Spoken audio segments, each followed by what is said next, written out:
सुरेश एक शहर में रहने वाला लड़का था जो कि छोटी मोटी कंपनी में काम करता था। एक दिन वो ऑटो वाले को अपने घर का रास्ता बता रहा था कि तभी उसका फोन बजता है। उसने ऑटो वाले को समझा दिया था। ऑटो वाला बोला, हाँ भैया 50 रुपये दे देना। ठीक है। फिर वो ऑटो में बैठ जाता है। उसका फोन अभी भी बज रहा था। उसने अपनी जेब से फोन निकाला। फिर उसने देखा कि उसकी चाची का फोन आ रहा है। वो बहुत खुश हुआ। उसने फोन उठाया और सामने से आवाज आती है। हाँ, हेलो। सुरेश बोला, चाची जी नमस्ते। चाची जी आप बताइए और बाकी सब कैसे हैं? हाँ बेटा, मैं तो ठीक हूँ, पर तेरे चाचा को टाइफाइड हो गया है। सुरेश हैरान होते हुए कहता है। हैं? चाचा जी को टाइफाइड हो गया? ऐसे कैसे? चाची बोली, पता नहीं, अभी 2 दिन पहले ही ठीक थे, अचानक ही हो गया। अरे चलो कोई बात नहीं, चाची जल्दी ठीक हो जाएंगे। अच्छा मैं एक काम करता हूँ कि मैं 2 दिन तक वहाँ आ जाता हूँ। अरे बेटा, तू अपना काम कैसे छोड़ के आएगा? अरे चाची जी मुझे 3 दिन की छुट्टी मिली है तो मैं आ जाता हूँ ना, कल की ट्रेन पकड़ के।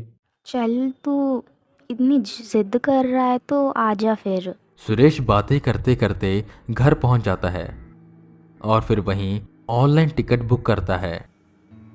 बड़ी मुश्किल से उसे रात 11:30 बजे की ट्रेन मिलती है। फिर वो अगले ही दिन अपना सामान बांधकर वहां से निकल जाता है। वो एक ऑटो वाले को रोकता है और कहता है। भैया ये स्टेशन छोड़ दोगे? ऑटो ड्राइवर बोला। कौन से स्टेशन, पुराने या नए? सुरेश बोला। जी पुराने। ऑटो ड्राइवर ने कहा, नहीं भाई साहब, मैं वहाँ नहीं जाऊँगा, वो भी रात को। क्यों भाई साहब, सब ऑटो तो वहाँ जाते हैं, अब क्या हुआ? अरे भाई साहब, पिछले हफ्ते की बात है। एक जवान युवक स्टेशन गया था। पता नहीं कैसे क्या हुआ, पूरी तरह से ट्रैक पर कटा हुआ मिला। उसके बाद से वहाँ पर लोगों को ट्रैक पर चीखने चिल्लाने की आवाज़ें आती हैं। तब से वहाँ कोई ऑटो वाला नहीं जाता।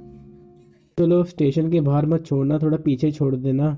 ऑटो ड्राइवर ने कहा। चलो आप इतना कह रहे तो छोड़ देता हूँ। फिर वो जाकर ऑटो की पीछे वाली सीट पर बैठ जाता है। थोड़े समय बाद वो अपनी मंजिल पर पहुंच जाता है और जब वो ऑटो वाले को पैसे दे रहा था कि उससे पूछता है कि भैया ये हादसा कौन से प्लेटफॉर्म पर हुआ था? Platform number 3। ये कहकर वो वहां से चला जाता है और सुरेश का दिल जोर से धड़कना शुरू हो जाता है। फिर वो सोचता हुआ जाता है कि अंदर चला जाता हूँ। स्टेशन में 20 से 30 लोग ही उसे नजर आ रहे थे और स्टेशन में लाइट भी बहुत कम थी।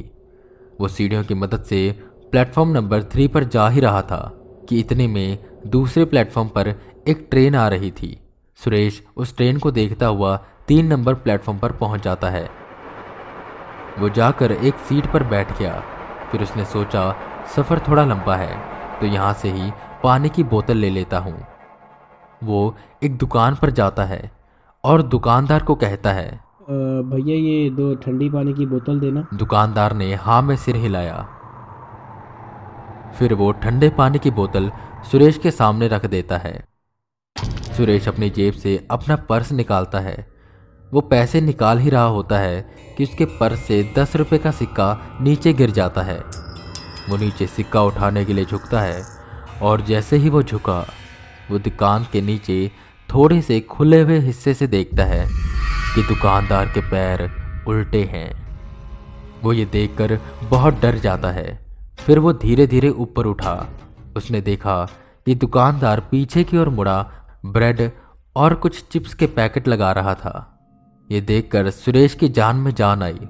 उसने दुकानदार को बोला, भैया आपके पैसे। दुकानदार ने सुरेश से पैसे ले लिए।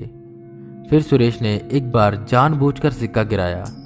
इस बार उसने देखा कि दुकानदार के पैर अभी भी पीछे ही थे। ये देखकर सुरेश ने सोचा कि अंकल तो ब्रेड और चिप्स सेट कर रहे होंगे, लेकिन जैसे ही वो सीधा हुआ उसने देखा कि दुकानदार तो सीधा खड़ा है। वो फिर से नीचे झुका, लेकिन अभी भी उसके पैर उल्टे ही थे। फिर सुरेश दोबारा सीधा होता है, पर इस बार वहां दुकानदार नहीं था। एक बहुत खतरनाक दिखने वाला दानव था। ये देखकर तो सुरेश की रूह कांप गई। उसका दिल बहुत जोर से धड़क रहा था, जैसे कि उसका दिल अभी सीना फाड़कर बाहर आ जाएगा। वो पीछे होते हुए गिर जाता है। वो दानव अब दुकान से बाहर आ चुका था। अब उसने सुरेश का गला पकड़ लिया। सुरेश को कुछ समझ नहीं आ रहा था। तभी उस प्लेटफॉर्म पर कोई ट्रेन बहुत तेजी से आ रही थी। तभी उस दानव ने सुरेश को हवा में उठा दिया। सुरेश अब ट्रैक के ऊपर लटक रहा था। ट्रेन बार बार हॉर्न मार रही थी। ट्रेन बहुत पास आ चुकी थी। सुरेश कुछ कर नहीं पा रहा था और ट्रेन उसे अपने नीचे दबा लेती है। मांस के कटने की आवाज़ें, हड्डियों के टूटने की आवाज़ें, प्लेटफॉर्म पर गिरे हुए खून और मांस के अलग अलग टुकड़े हो जाते हैं। सुरेश की नींद खुलती है। दरअसल वो सीट पर बैठे बैठे ही सो गया था। उसके माथे पर पसीना नदी की तरह बह रहा था। वो ये सब सोच ही रहा होता है कि इतने में ट्रेन की लाइट दूर से दिख रही होती है और प्लेटफॉर्म पर अनाउंसमेंट होती है, यात्रीगण कृपया ध्यान दें, गाड़ी संख्या 346786 प्लेटफॉर्म नंबर 3 पर आने वाली है। ये सुनकर सुरेश का डरना थोड़ा कम हो जाता है।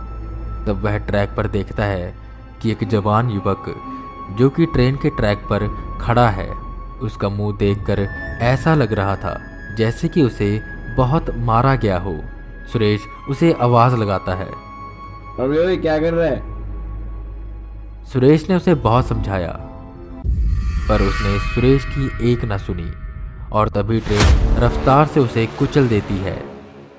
पर यह क्या, असल में तो वहां कुछ था ही नहीं। सुरेश के मन में ही वो सब अपने आप चल रहा था। सुरेश बोला, यार ये नेगेटिव ख्याल क्यों आ रहे हैं? फिर असल में ट्रेन की अनाउंसमेंट होती है। तब सुरेश अपने मुंह पर चिमटी काटता है। अब उसे यकीन हो गया था कि अब सच में ट्रेन आने वाली है। ट्रेन आ रही थी।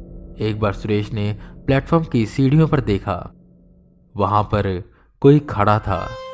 उसका मुंह अच्छे से दिख नहीं रहा था, पर वो शख्स उस लोहे की कटी हुई तारों से छलांग लगाने की कोशिश कर रहा था।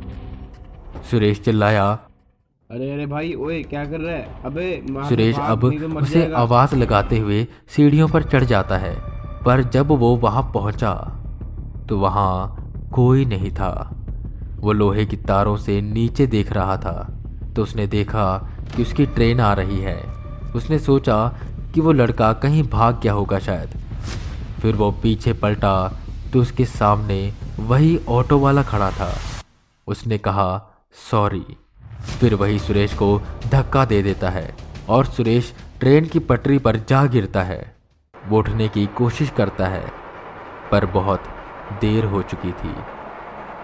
ट्रेन उसे कुचल देती है और उसके शरीर के 2 हिस्से हो जाते हैं।